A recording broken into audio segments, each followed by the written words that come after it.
the book of the prophet Ezekiel, chapter 7. So,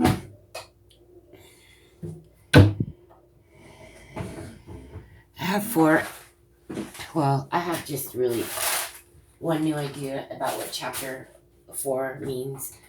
Just leaving it in my head, not reading about it anywhere else, not trying to get any other translation. Well, the only thing I can think of why he's telling Jeremiah to be bound to the earth by iron and lay on one side and eat shit cakes from other people's shit, like different people's shit every day.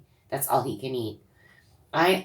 First of all, aren't you always hearing about certain parts of the Bible? Okay, guess what? How old I am. I have never heard of this one. Ever. In Catholic school and this and that. I thought the worst part about Ezekiel was these things, the eyes and him going through all this space stuff. No, this is much worse. And, okay, here's my only thought before we begin. The only thing that can kind of make sense, if this isn't, a Berenstein Bears, the Bible has been switched. I don't think so. I think everybody just doesn't talk about this, right? It's like, it's there, though. Okay. The only things I can think of right now, the main thing is that it has to do with medicine and maybe how they're praying to their gods. Maybe they're praying to like the Apkallu. Maybe they're praying to Moloch, right? And now I'm talking about the Jews, Israel, before even they went into Babylon. And now we're in Babylon, right? Or kind of near there. Or I can't tell where Ezekiel comes into this. If they're already there, if they're not, this is just abstract chapters about things so far. So the only thing I can get the idea of is that there was so much idolatry going on, right? That they were doing something that we do to this day. And I don't even know how much more advanced it is. I'm talking like about 10 years ago, right? And of course now it's going to be completely advanced, right? Okay, but what would happen if someone had a bad gut? If someone had really bad abdominal issues? If someone had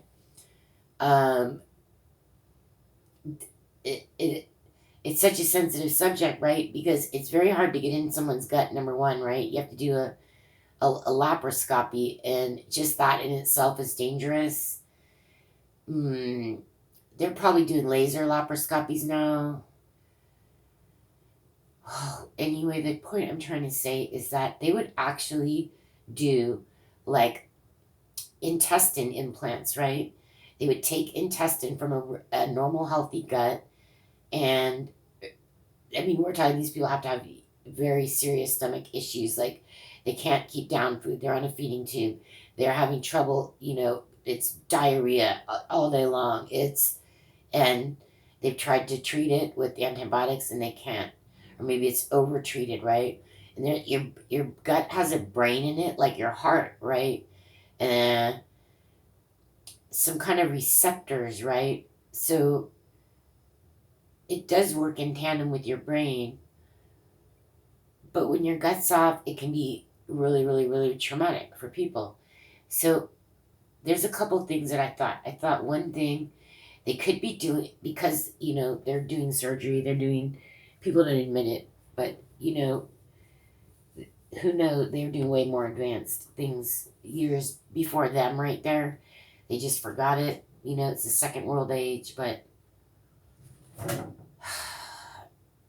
it could be before they even went to Babylon or once they got there, what this shit cake thing means. And what I think it means so far is that, in fact, they knew this, right? They knew this helped upset stomachs somehow, right? They didn't know it was going to cause you E. coli and cause you just more disease, right?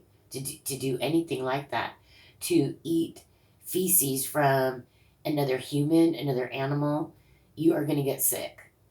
But I think what is somehow being said here is that they were so effed up.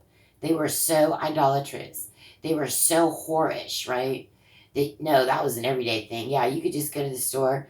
And in fact, it makes a little sense, right? Because, okay, even afterwards, right, when they had the Roman games and stuff, so these athletes, they would like pay for their sweat. They would pay to cut pieces of their hair. They would pay, and that next chapter is talking about hair, right? About what he has to do with his beard, divided into 3 pieces, and what to do with it.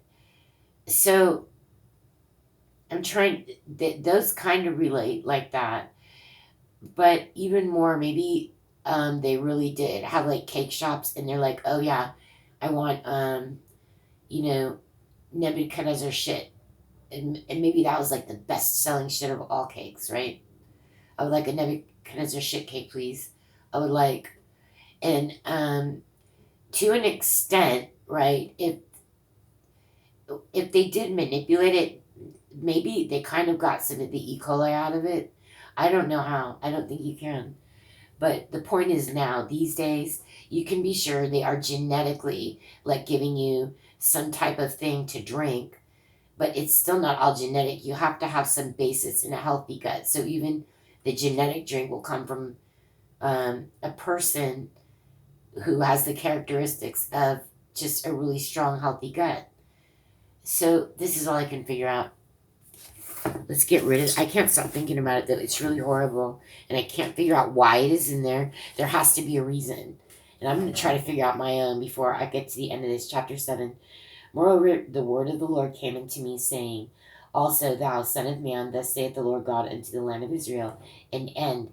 The end is come upon the 4 corners of the land. Now is the end come upon thee. And I will send mine anger upon thee, and will judge thee according to thy ways, and will recompense upon thee all thine abominations. And mine eye shall not spare thee, neither will I have pity. But I will recompense thy ways upon thee, and thine abomination shall be in the midst of thee. And ye shall know that I am the Lord. Thus saith the Lord God, and evil, and only evil, behold, is come. An end is come, the end is come. It watcheth for thee, behold, it is come. So you see when I'm reading this, are they threatening Ezekiel? No. It's kind of hard to tell after that chapter 3. Is he personally getting threatened? And of course that can't be the case. But after reading that, this is all just, I see everything differently now. This is no good. There is a problem here. Because why has never anybody mentioned this? Are they scared to? Why don't they say what it needs it begs explanation. I'm just pretty mad about it. Sorry, Lord, give me understanding. Seriously. Okay, it looks like he's telling Ezekiel what's going to happen. He's not threatening Ezekiel personally. But I have to ask myself that now after what I read. The morning is come unto thee, O thou that dwellest in the land. The time is come, the day of trouble is near, and not the sounding again of the mountains. Now will I shortly pour out my fury upon thee, and accomplish mine anger upon thee, and I will judge thee according to thy ways, and will recompense thee for all thine abominations. Doesn't it sound like he's talking to him directly, though? It's like, what did this guy do to deserve all this? And mine eye shall not spare, neither will I have pity. I will recompense thee according to thy ways and thine abominations that are in the midst of thee. And ye shall know that I am the Lord that smiteth. Behold, the day, behold, it is come. The morning is gone forth. The rod has blossomed. Pride has budded. That's a weird thing to say. Because if he's getting them back, why? The Lord doesn't have pride. Whose pride is this? He's saying the days come where everything's going to be destroyed. Violence is risen up into a rod of wickedness. None of them shall remain, nor of their multitude, nor of any of theirs, neither shall there be wailing for them. The time is come. The day draweth near. Let not the buyer rejoice, nor the seller mourn, for wrath is upon all the multitude thereof. For the seller shall not return to that which is sold, although they were yet alive. For the vision is touching the whole multitude thereof, which shall not return. Okay, now he's talking about the vision is touching everybody. Okay, now we're off of him personally getting attacked with iron bars and shit cakes and just laying the ground on one side for 190 days. I'm not going to stop. Nope. Which shall not return, neither shall any strengthen himself in the iniquity of his life. They have blown the trumpet even to make all ready, but none goeth to the battle, for my wrath is upon all the multitude thereof. The sword is without, and the pestilence and the famine within. He that is in the field shall die with the sword, and he that is in the city, famine and pestilence shall devour him. But they that escape of them shall escape, and shall be on the mountains like doves of the valley. Okay, I don't like to see there. You see what it says? You see what it says?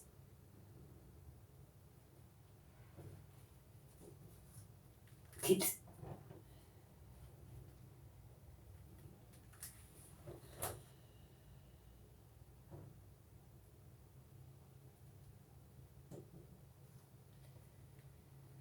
All right, so we're back to the few that escaped. He didn't say that none would escape so far. Remember in the chapter before, he's talking about the third. A third. A third of the pestilence, a third of the sword. And the ones that remain, famine. But this one says, they have blown the trumpet even to make all ready, but none goeth to the battle, for my wrath is upon all the multitude thereof. The sword is without, and the pestilence and the famine within. He that is in the field shall die with the sword, and he that is in the city, famine and pestilence shall devour him. But they that escape of them shall escape, and shall be on the mountains like doves of the valleys. All of them mourning, every one for his iniquity. All hands shall be feeble, and all knees shall be weak as water. They shall also gird themselves with sackcloth, and horror shall cover them, and shame shall be upon all faces, and baldness upon all their heads. They shall cast their silver in the streets, and their gold shall be removed. That's because they're shaving their head.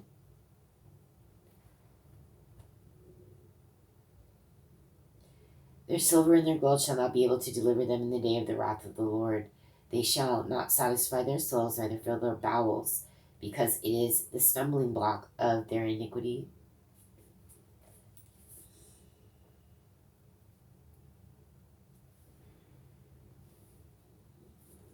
Oh.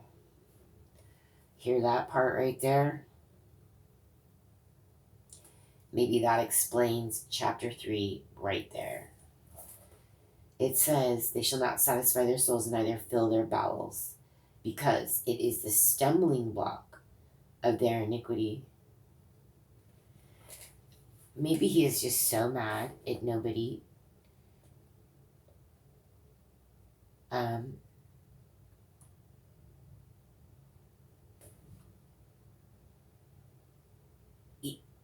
Not eating right.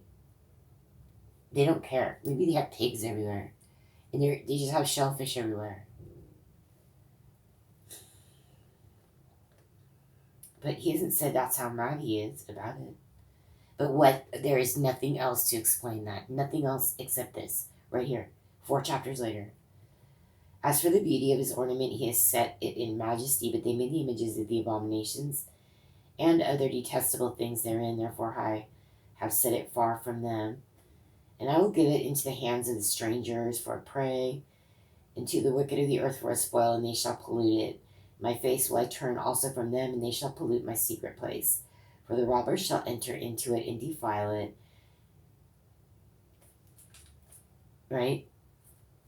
I think this is right before they got destroyed, because it sounds like the temple's still there. And remember, even when Nebuchadnezzar, he said, don't even touch anything in there. So I can't figure out how the Ark of the Covenant I think perhaps this is the last we will ever hear of it.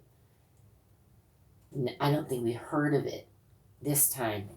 I think the last we hear of the Ark of the Covenant was before this.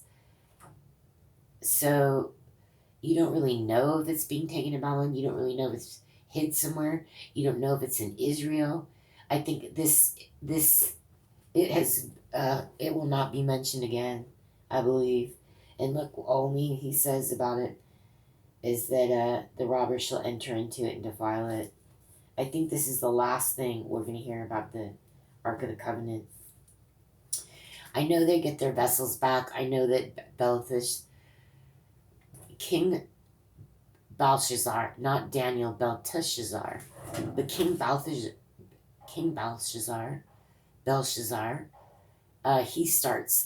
he somehow, they are in Babylon, the vessels, the cups, and he gets really drunk with all his friends and makes a big scene, and that's when the writing on the wall comes, and it says, I have measured you and you've been found wanting, right? And then he dies the next day after he demands, they let him know, oh, there was somebody that used to be able to do all that stuff, read dreams, do stuff like, and they hunt down Daniel. I think it was his mother, the king's mother, and they find Daniel, and then Daniel is like, oh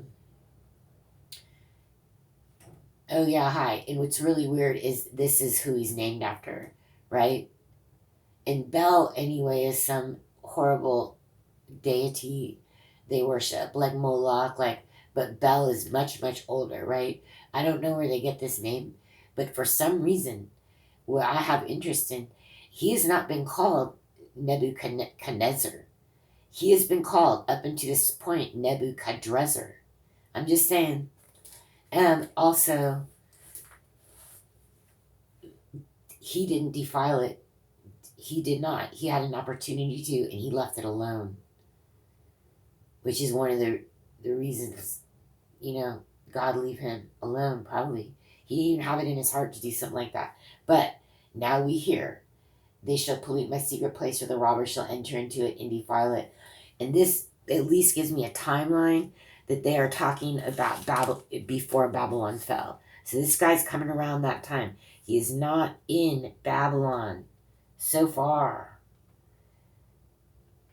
Well, that's not true. Look at chapter 1. Judah is gone into captivity because of affliction.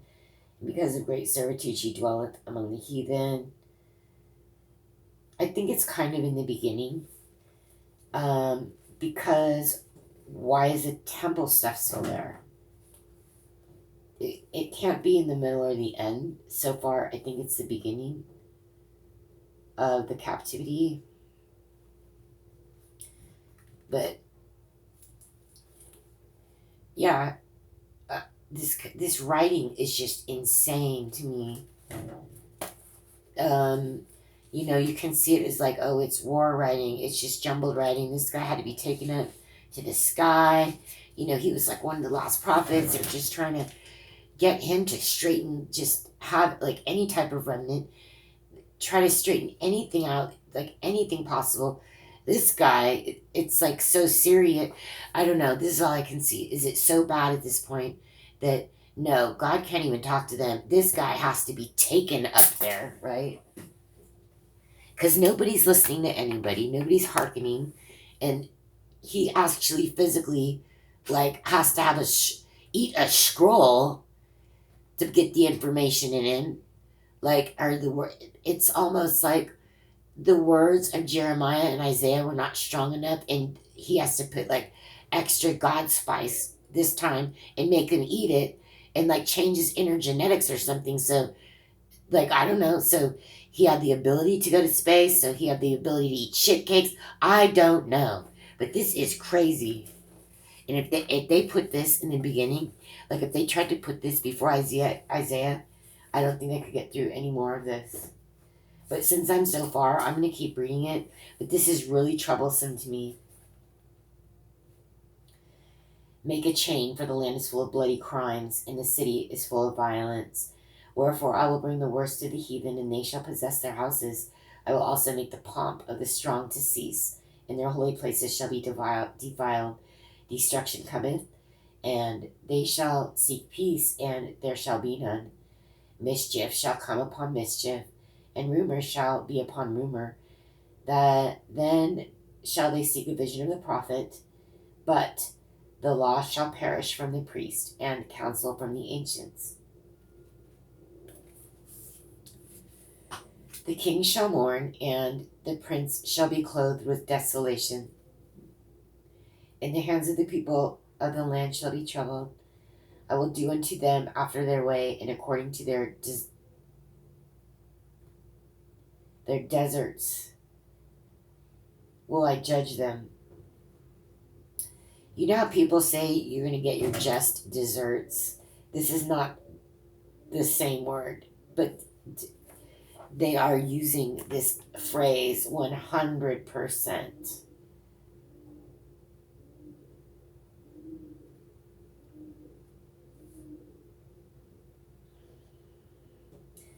They're mimicking it.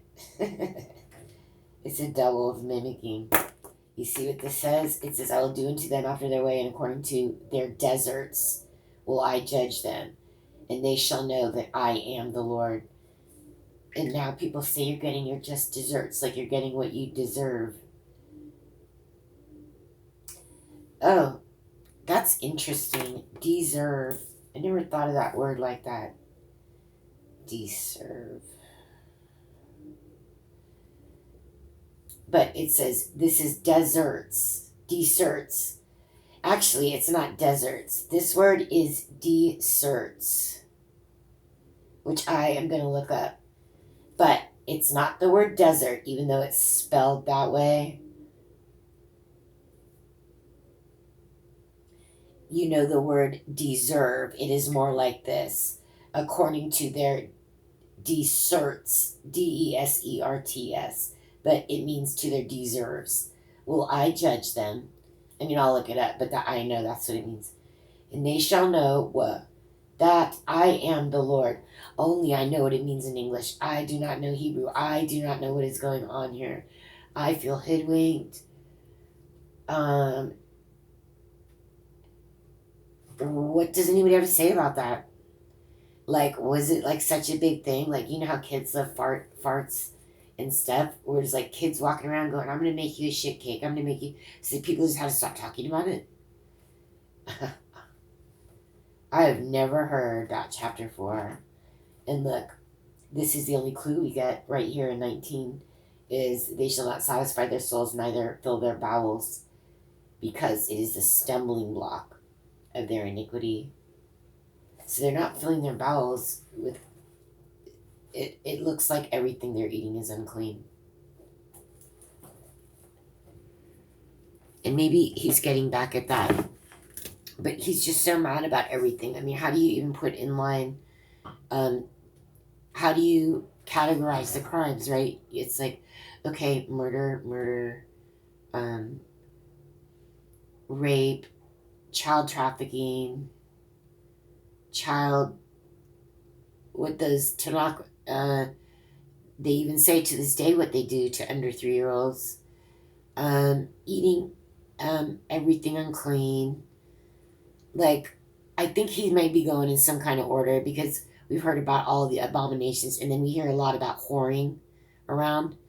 But maybe finally here we're hearing about the food, and maybe this is the shock of the shit cakes. Maybe it's like a shock and awe kind of thing. Was it's like this, maybe it's like a sense of humor thing. I don't know. Maybe it's like, okay, okay, I take you out of Egypt. I've smited all these people in front of you. You've asked for my help. Okay, I've done all of these miracles. Come to you, made new covenants time and time again.